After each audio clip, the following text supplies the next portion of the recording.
तो आज की डेट है 2 नवंबर 2021 और फाइनली आज की डेट का जो एग्ज़ाम हुआ है IDs second year electrician theory का, उसका मैं यहाँ पर पेपर का जो भी पेपर में क्वेश्चन पूछे गए थे ऑनलाइन, मैं यहाँ पर आपको क्वेश्चन भी दिखाने वाला हूँ और साथ में उसका आंसर भी बताने वाला हूँ। तो जितने भी छात्र आज की डेट में गए थे एग्ज़ाम देने, मैं उनसे रिक्वेस्ट करता हूँ कि आप इस वीडियो को कंप्लीट देखिएगा और चैनल पर नए होंगे तो चैनल को भी सब्सक्राइब कर दीजिएगा। आपको हर एक जानकारी मिलती रहेगी जो भी क्वेश्चन पूछे जा रहे हैं। और बहुत सारे स्टूडेंट का कहना था कि सर आप कहाँ से क्वेश्चन प्राप्त कर रहे हैं, तो आपके भी कॉलेज के यदि स्टूडेंट होंगे जो भी जिनका एग्जाम होगा उनसे आप पता कर सकते हैं किस तरह के क्वेश्चन पूछे जा रहे हैं। अपने कॉलेज के जो स्टूडेंट हैं वो गए थे, उनके द्वारा पूछे गए क्वेश्चन जो उन्होंने बताया उसी के अनुसार मैंने ये क्वेश्चन यहाँ पर कवर कर दिया है। आप इसको पढ़ सकते हैं और पीडीएफ यदि आपको चाहिए तो इस वीडियो के डिस्क्रिप्शन में आपको पीडीएफ का भी लिंक मिल जाएगा, वहां से आप पीडीएफ भी प्राप्त कर सकते हैं। तो चलिए आज का क्वेश्चन शुरू करते हैं। क्वेश्चन नंबर 1 से पहला क्वेश्चन आज की डेट में पूछा गया था कि गतिशील रूप से प्रेरित ईएमएफ के लिए सूत्र क्या है। देखिए गति के रूप में यहाँ पर पूछ रहा है। अब यहाँ पर ईएमएफ क्या होता है, ईएमएफ इसका पूरा नाम होता है इलेक्ट्रोमोटिव फोर्स। अब इसमें पूछा जा रहा है कि प्रेरित ईएमएफ का सूत्र क्या होता है। तो इसका सूत्र होता है साथियों बी एल बी साइन, जो कि यहाँ पर आपको देखने को मिलता है ऑप्शन नंबर सी बिल्कुल करेक्ट आंसर। जितने भी छात्रों ने ऑप्शन नंबर सी मारा होगा उनका करेक्ट आंसर हो जाता है। आइए क्वेश्चन नंबर आते हैं 2 में, जिसमें यहाँ पर क्वेश्चन नंबर 2 में पूछा जा रहा है कि डीसी मशीनों में वे कौन से 2 बिंदु हैं जो ब्रश संपर्क प्रतिरोध में मापते हैं। विपरीत ब्रश के बीच प्रतिरोध, या ब्रश और कम्यूटेटर राइजर के बीच प्रतिरोध, या ब्रश और कम्यूटेटर के बीच प्रतिरोध, या ब्रश और आर्मेचर कंडक्टर के बीच प्रतिरोध। तो साथियों यहाँ पर सही हो जाता है ऑप्शन नंबर सी बिल्कुल करेक्ट आंसर की ब्रश और कम्यूटेटर के बीच प्रतिरोध। सी ऑप्शन हम करेक्ट मारेंगे क्वेश्चन के अनुसार। आगे बढ़ते हैं क्वेश्चन नंबर 3 पे, जिसमें यहाँ पर क्वेश्चन नंबर 3 में पूछा जा रहा है कि कंपाउंड जनरेटर का नाम क्या है यदि शंट फील्ड आर्मेचर के साथ समानांतर में जुड़ा हुआ है, उसका नाम उस समय क्या कहा जाएगा। लॉन्ग शंट कंपाउंड, या संचाई यौगिक, या विभेदक यौगिक, या लघु शंट यौगिक। तो साथियों यहाँ पर सही हो जाता है ऑप्शन नंबर डी बिल्कुल करेक्ट आंसर लघु शंट यौगिक। डी ऑप्शन हम क्वेश्चन के अनुसार करेक्ट आंसर मारेंगे, सभी लोग मिला लीजिएगा। आगे बढ़ते हैं क्वेश्चन नंबर 4 पे, जिसमें यहाँ पर क्वेश्चन नंबर 4 में पूछा जा रहा है कि आर्क वेल्डिंग के लिए किस प्रकार के डीसी जनरेटर का उपयोग किया जाता है। शंट जनरेटर का, या श्रेणी जनरेटर का, या विभेदक यौगिक जनरेटर का, या संचयी यौगिक जनरेटर का। तो साथियों यहाँ पर सही हो जाता है सी ऑप्शन, जिसको बोला जाता है संचयी विभेदक यौगिक जनरेटर, जो कि ऑप्शन में आपको सी देखने को मिलता है बिल्कुल करेक्ट आंसर। सभी लोग मिला लीजिएगा।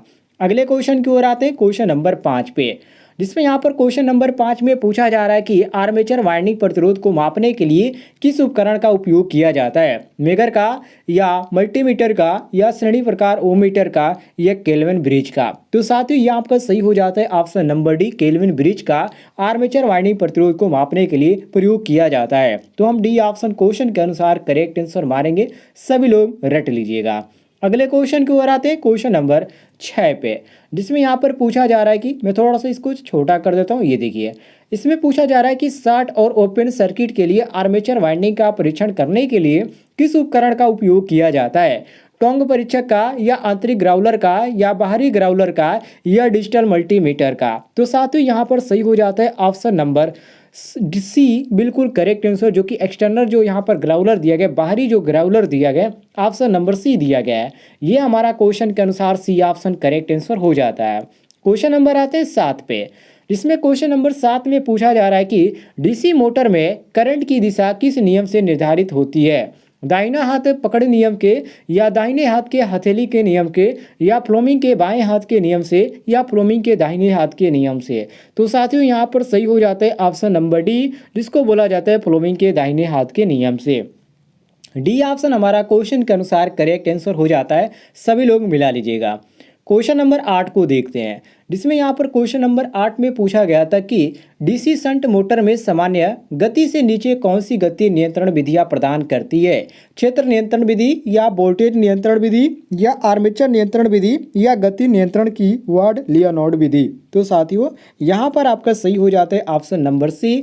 जिन छात्रों ने ऑप्शन नंबर सी मारा होगा उनका करेक्ट आंसर हो जाता है, सभी लोग मिला लीजिएगा जो लोग एग्जाम देने गए थे।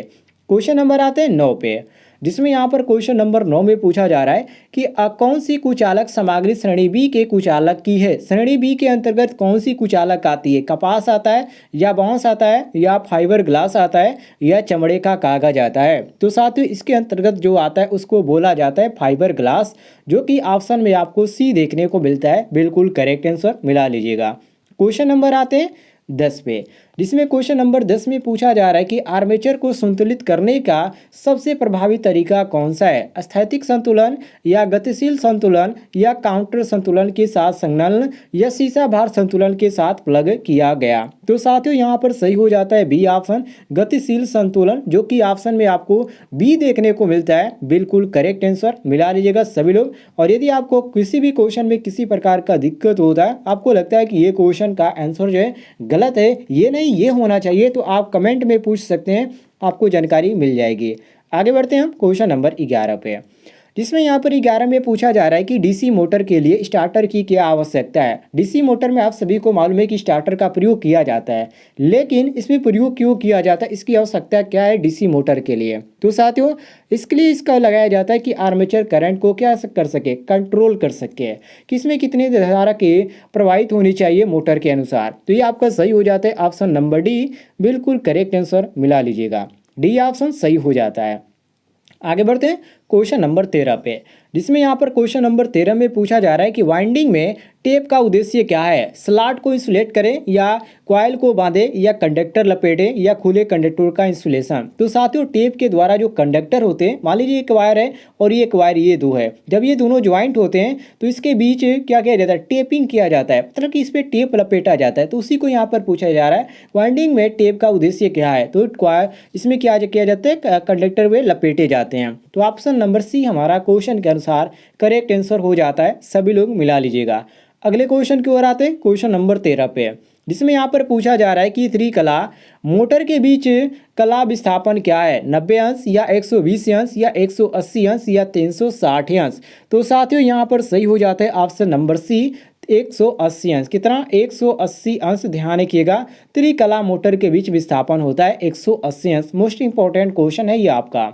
क्वेश्चन नंबर 14 को देखते हैं, जिसमें यहाँ पर पूछा जा रहा है क्वेश्चन नंबर 14 में आज की डेट में जो पूछा गया था कि स्टार्टर वाइंडिंग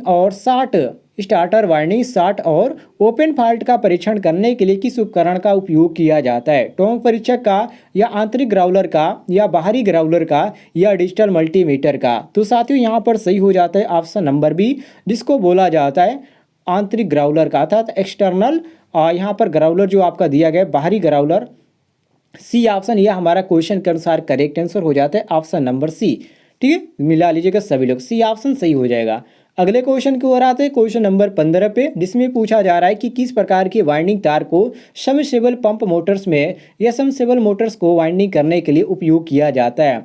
पीवीसी कवर प्रकार का या टेरलिन थ्रेड प्रकार का या सुपर एनोवल टाइप का या डबल सूती कवर प्रकार का। तो साथियों यहाँ पर सही हो जाता है ऑप्शन नंबर ए, जिसको बोला जाता है पीवीसी। पीवीसी का पूरा नाम क्या होता है साथियों, पीवीसी का पूरा नाम होता है पॉलीविनाइल क्लोराइड। इसको भी आप ध्यान रखिएगा, कभी कभी ये पूछ दिया जाता है। कुछ शॉर्ट नेम होते हैं जो कोई पूछ दिया जाता है, जैसे कि आपका एमसीबी हो गया, उसके बाद आपका ELCB हो गया, OLCB हो गया। तो इस तरह जो शॉर्ट नेम होते हैं इसको पूछ दिया जाता है, तो आप इसको ध्यान रखिएगा। मिनिएचर सर्किट ब्रेकर और नीचे वाला ELCB जो है आपका अर्थ लिखे सर्किट ब्रेकर हो जाता है। आगे बढ़ते हैं क्वेश्चन नंबर 16 पे, जिसमें पूछा जा रहा है कि लोड होने पर AC 3 फेज इंडक्शन मोटर को या मोटर में कम गति पर चलने में दोष क्या होता है। देखिए यदि आप इसको कम गति पे चलाते हैं तो जो स्टार्टर वाइंडिंग में आंशिक होगा वो आंशिक रूप से क्या लघु पतन, मतलब कि शॉर्ट सर्किट हो जाता है। इसका सबसे बड़ा खतरा ये होता है कि इसमें स्टार्टर में क्या होता है, वाइंडिंग में शॉर्ट सर्किट हो जाता है। ये पूरा यहाँ पर चांस होता है शॉर्ट सर्किट होने का।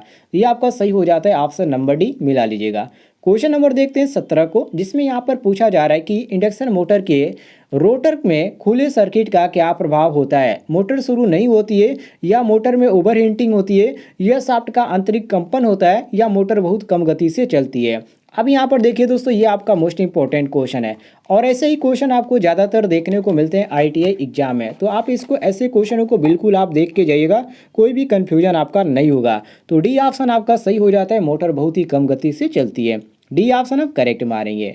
अगले क्वेश्चन को देखते हैं, क्वेश्चन नंबर 18 को, जिसमें यहाँ पर पूछा जा रहा है कि एसी सिंगल फेज मोटर किस प्रकार की कम्यूटेटर मोटर प्रकार तहत वर्गीकृत किया जाता है? स्टेपर मोटर या प्रतिकर्षण मोटर या आच्छादित पोल मोटर या अस्थायी संधारित्र मोटर। तो साथियों यहाँ पर आपका सही हो जाता है बी ऑप्शन, प्रतिकर्षण मोटर, अर्थात जिसको इंग्लिश में रिपल्सन मोटर के भी नाम से जाना जाता है। तो हम बी ऑप्शन करेक्ट आंसर मारेंगे।